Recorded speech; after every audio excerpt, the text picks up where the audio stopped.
नमस्कार। प्रस्तुत है आज का चिंतन।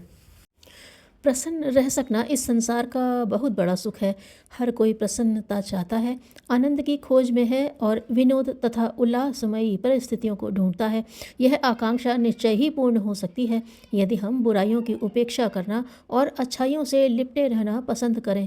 इस संसार में सभी कुछ है, अच्छाई भी कम नहीं है। बुरे आदमियों में से भी अच्छाई ढूंढें।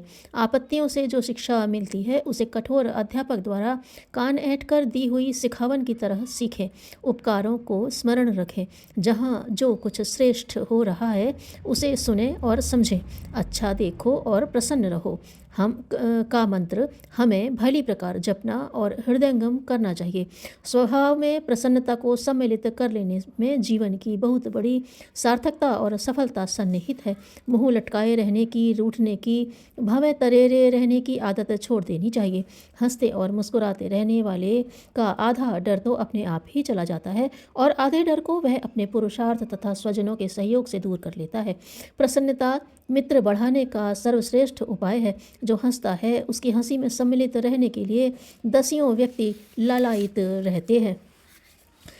गांधी जी से एक अंग्रेज ने पूछा कि विपरीत स्थिति में विरोधियों के बीच भी आप सही बात कहने में जरा भी नहीं झिझकते, इसका क्या कारण है? गांधी जी बोले, मैं सत्य को परमात्मा का स्वरूप ही मानता हूँ। सत्य के पक्ष में रहने से मुझे लगता है कि मैं सर्वसमर्थ प्रभु की गोद में बैठा हूँ।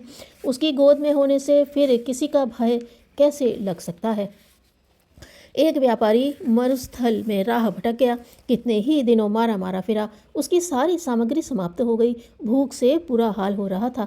इतने में से उसे एक मैदान सा दिखाई पड़ा। कुछ आशा बंधी। सोचा शायद वहाँ कुछ खाने पीने को मिले।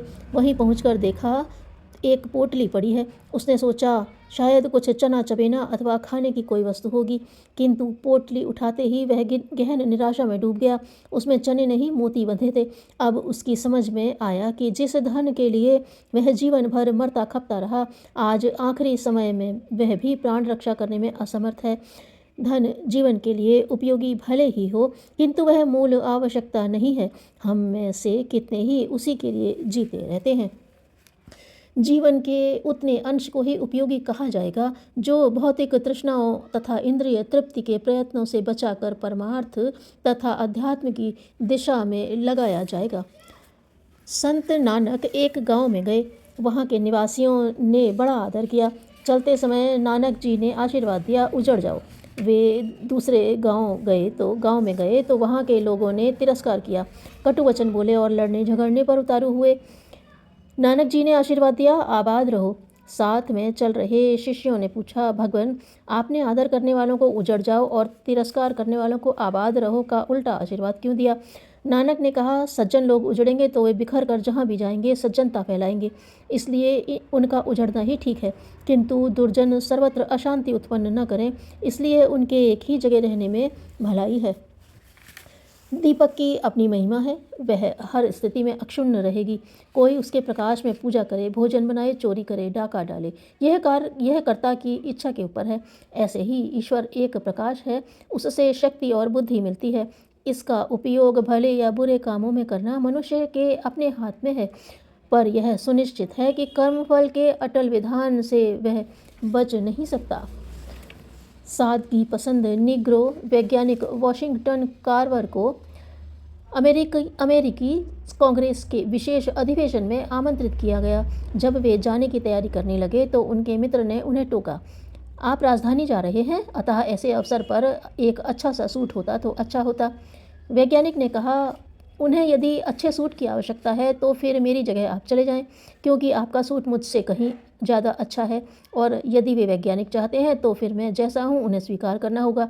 मित्र ने वॉशिंगटन की सादगी की मुक्त कंठ से प्रशंसा की। दो शिष्य आपस में झगड़ पड़े। दोनों अपने अपने को बड़ा सिद्ध करते थे। अपनी बड़ाई और दूसरे की लघुता सिद्ध करने के लिए दोनों ने ढेरों तर्क और प्रमाण उपस्थित कर दिए।